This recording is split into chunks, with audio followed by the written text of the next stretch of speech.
जय श्री राम दोस्तों, स्वागत है एक बार फिर से हमारे यूट्यूब चैनल में। तो चलिए आज जानते हैं क्वाड्रेंट लिस्टिंग स्ट्रेटजी क्या रहेगी। Quadrant Future Tek IPO latest GMP क्या है, हमें होल्ड करना है, सेल करना है। और सबसे मेन जिनको नहीं मिला वो क्या करें, वो क्या करते हैं, हड़बड़ाहट में ख़रीद लेते हैं या कुछ भी कर लेते हैं। ठीक है, तो उन सब के लिए वीडियो है। तो एक बार इस वीडियो की चलो शुरुआत करते हैं। आईपीओ जो 7 जनवरी को खुला था, 9 तक इसमें हम बिड लगा सकते थे। 10 रुपये फेस वैल्यू थी। 50 शेयर थे एक लॉट में इसके। आगे चलते ये इसका सब्सक्रिप्शन फिगर है। QIB ने इसको 139 टाइम सब्सक्राइब किया था और बिग HNI में ये आईपीओ बिग HNI कैटेगरी में 274 टाइम सब्सक्राइब हुआ है।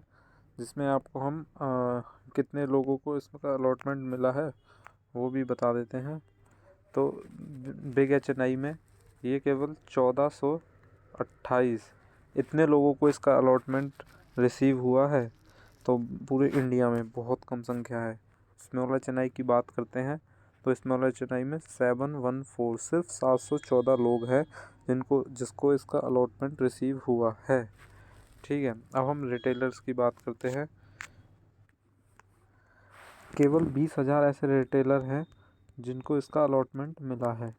ठीक है, अब चलिए जानते हैं जिनको इसका अलॉटमेंट मिला है उनको अब करना क्या है। परसों मंगलवार को इसकी धमाकेदार या कैसी लिस्टिंग होगी उसके बारे में एक बार जानेंगे, आपसे डिस्कस करेंगे।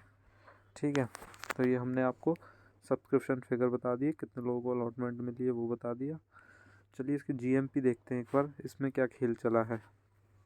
देखो ये जीएमपी का ऐसा है, जीएमपी में इसके जीएमपी बहुत 48% से शुरू हुए थे और अब वहीं आ चुके हैं। ठीक है, 72 का इन्होंने 73 का इन्होंने हाई बनाया है।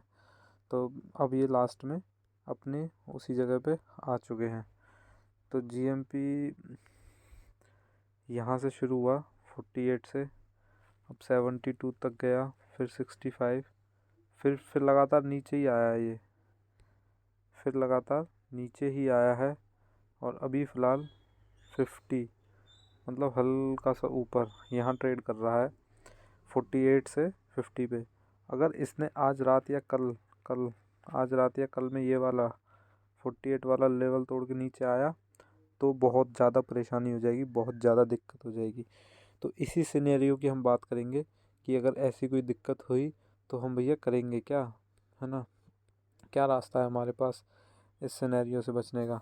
देखिए सिंपल सी बात है, इससे बचने का एक ही रास्ता है। यदि लिस्टिंग होती है आपकी, अभी जो करंट जीएमपी चल रहा है 50%, यदि यहाँ आपकी लिस्टिंग होती है तो आप, क्योंकि सेकेंडरी मार्केट में प्रेशर है और यहाँ से भी लोग निकालेंगे, तो आप कुछ ना कुछ घर ले जाएं। इसीलिए बोल रहा हूँ कि आप 30% अपने शेयर प्री ओपन में सेल कर देना। प्री ओपन में सेल कर देना 30% शेयर बिना किसी लालच के। देखो मैं अपनी स्ट्रेटजी बताता हूँ आपको, माननी है ठीक है, नहीं माननी है वो आपकी इच्छा है। ठीक है, यदि 50 पे लिस्ट होता है, 30% गए, हमारे रह गए 70%। यदि वो वहाँ से नीचे आता है हम देंगे इसको 10% का मार्जिन। अगर मान लो आपके ओवरऑल प्रॉफिट 50 पे लिस्ट हुआ और 40% तक आ गया तो बाकी के 40% भी आप वहाँ पे सेल कर दोगे। ठीक है, वहाँ पे हम सेल कर देंगे बाकी 40% भी। तो टोटल हमने 70% सेलिंग इसमें कर दी है और अब बची आपके 30% शेयर। 30% को हम होल्ड करेंगे। ठीक है, होल्ड करेंगे कहाँ तक, अगर ये उसी दिन 30% जैसे 50 पे लिस्ट हुआ 50% पे फिर 30% का ही अब प्रॉफिट दे रहा है तो हम पूरी क्वांटिटी वहीं सेल कर देंगे। ठीक है, पूरी क्वांटिटी वहीं सेल कर देंगे। यदि ये क्लोज़ होता है, मान लो 50% पे खुला, 35-6 के आसपास क्लोज हो, तो 30% जो क्वांटिटी बची है उसको हम होल्ड करेंगे। ठीक है, होल्ड करेंगे और नेक्स्ट डे फिर इसमें एक्शन देखेंगे। नेक्स्ट डे ये ऊपर भी जा सकता है। ठीक है, ऊपर भी जा सकता है नेक्स्ट डे, तो इसलिए 30% क्वांटिटी हमें इसमें बचा के रखनी है। अब दूसरा सिनेरियो जानते हैं यदि इसने जीएमपी तोड़ दिए, अब आपको पता कहाँ से चलेगा कल क्या हो रहा है, परसों क्या हो रहा है? भैया टेलीग्राम लिंक ज्वाइन कर लो, इसीलिए कह रहा हूँ। वहाँ अपडेट पल पल की आती है, जैसे जीएमपी डाउन हुआ तुरंत आपके पास अपडेट मिलेगी, तो आप उसके अकॉर्डिंग अपनी स्ट्रेटजी फिर से रिवाइज कर सकते हो। यदि मान लो कि ये 30% पे ही लिस्ट होता है, 30% पे, तो भैया मैं तो इसमें 50% बेचूंगा, 50% सेल कर दूंगा तुरंत, 50% बचाऊंगा और 50% पे देख गेम खेलूंगा क्या होता है। अगर ये और नीचे आ रहा है 20 तक आ गया तो पूरा घर लेके जाऊंगा प्रॉफिट, जो जितना भी हो रहा है, छोटा हो रहा है कम हो रहा है, पर प्रॉफिट तो लेके जाऊंगा कुछ। प्रॉफिट ही ना लिए फ़ायदा क्या है, दोबारा ख़रीद लेंगे बेस बनेगा तो, ठीक है। और अगर वहाँ से ऊपर गया तो भैया ऊपर जान दो, जहाँ तक जा रहा है ट्रेल करते रहेंगे अपने स्टॉप लॉस को, ऐसे यही काम आपको करना है, ठीक है। तो ये थी क्वाड्रेंट फ्यूचर टेक की लिस्टिंग डे स्ट्रैटेजी। और हाँ, जिनको अलॉटमेंट नहीं मिला, जिनको अलॉटमेंट नहीं मिला वो इसमें बेस बनने तक इंतज़ार करेंगे।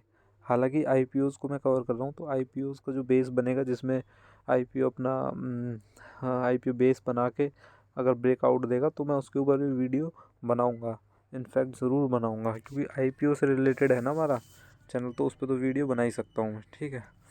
तो ये थी आपकी क्वाड्रेंट फ्यूचर टेक की लिस्टिंग डे स्ट्रैटेजी, दोनों तीनों तरीके बता दिए, सबके लिए बता दिया।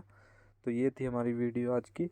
अच्छी लगी तो लाइक करना और अपने दोस्तों के साथ शेयर करना जिनको अलॉटमेंट हुई है, और जिनको नहीं भी उनके लिए भी करना कि भैया अभी फ्रेश बाइंग इसमें ना नहीं करनी हमें, अकॉर्डिंग टू स्ट्रैटेजी, ठीक है।